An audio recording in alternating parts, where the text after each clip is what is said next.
Pag namatay ka at hindi financially stable ang pamilya mo, ito ang worst na mangyayari sa kanila. Alam kong mahirap marinig ito, pero mas mahirap itong maranasan. Kaya makinig ka ng mabuti. Lahat ng ginagawa mo ngayon ay para sa pamilya mo. Nag-overtime ka, nagsasakripisyo ka. Yung iba nga, nangingibang bansa pa. Ginagawa mo yan lahat para lang maibigay ang magandang buhay sa pamilya mo. Pero paano kung isang araw, bigla kang nawala? Ano ang mangyayari sa pamilya mo? Kung ang buong bahay ay nakadepende lang sa income mo, kung ang lahat ng gastusin ay ikaw lang ang sumasalo at kung wala silang ibang source of income, hindi lang sila mawawalan ng taong mahal nila. Mawawalan din sila ng direction kung paano magsisimula ulit. At dyan, nagsisimula ang mas mabigat na problema. Baka mapilitang huminto sa pag-aaral ang mga anak mo.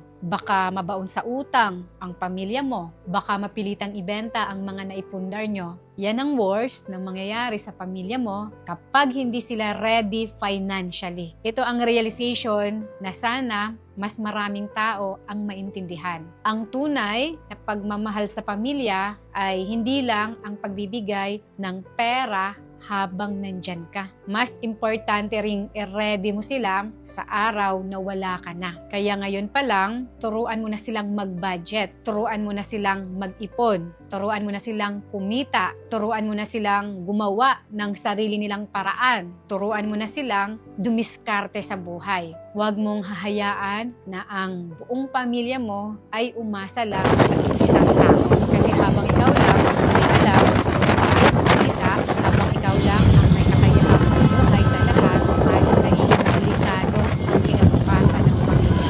Ang goal mo ay hindi lang dapat maging provider ng pamilya. Ang goal mo ay makabuo ng pamilya na kayang tumayo sa sarili nilang mga paa.